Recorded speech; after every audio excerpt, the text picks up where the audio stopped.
Okay, so this is my presentation over chapter 12, uh, called 45 Years of Temporary Protectionism Ends in 2009, Now What? And it starts off with the Chinese quotas being lifted and Chinese market socks, hats, underwear, t-shirts flooding the market at an average of over 400%. And it talks about how these quotas are usually negotiation tactics between U.S. government and foreign government to basically give them like a legs up for trade and stuff like that. It's more political than you'd think. And then the big wink and nod is the second section. It talks about Augie and his petitioning against foreign textiles, just try to keep his business afloat and get that foreign stuff out of the country, make himself a little money. And it also talks about the Dye and Finish Act and toe-sock dispute, which were pretty silly little shenanigans for the countries, the CAFTA countries in the U.S. basically benefit from one another and help each other out. It's like a mutual agreement.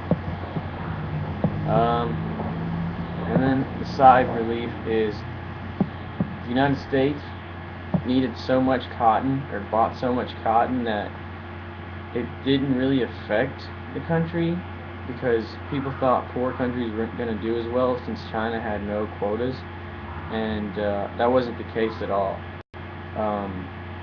We were able to buy from China and the smaller countries just as much, and in fact, the wealthier countries were the ones that did a little bit worse because they were charging more money.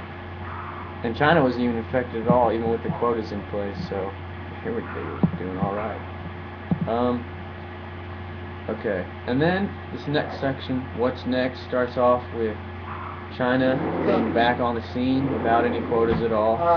And most feared that the CAFTA countries would not stand a chance against China, but it was all good. They were doing their thing. And then it goes back to the election of 2008, which was good for Augie because, as we all know, John McCain was a staunch advocate of free trade while Obama was trying to keep it local and domestic. And then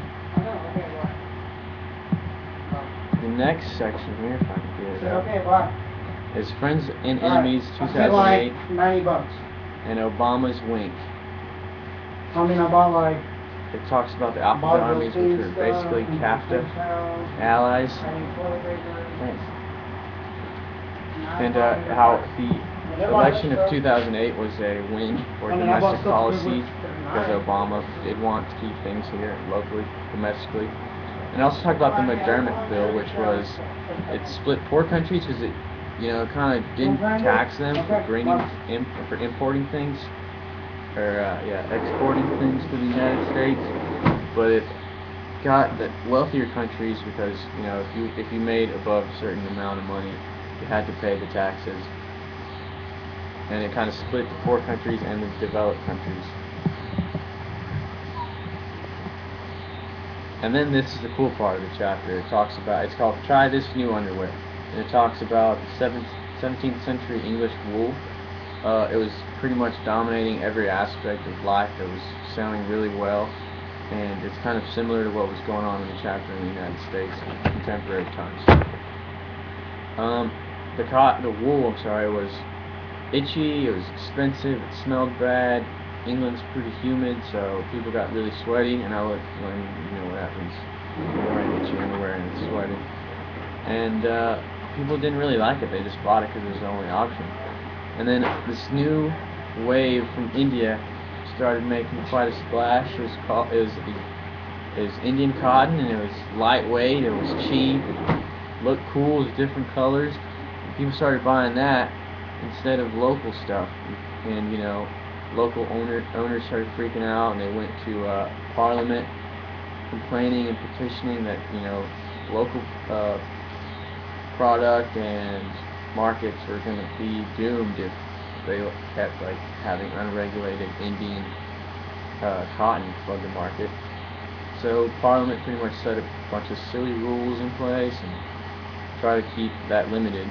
which I think is cool because it kind of reflects on what's going on the whole time with the United States and China and Augie and the English domestic textile owners. So yeah, that's it. See you later.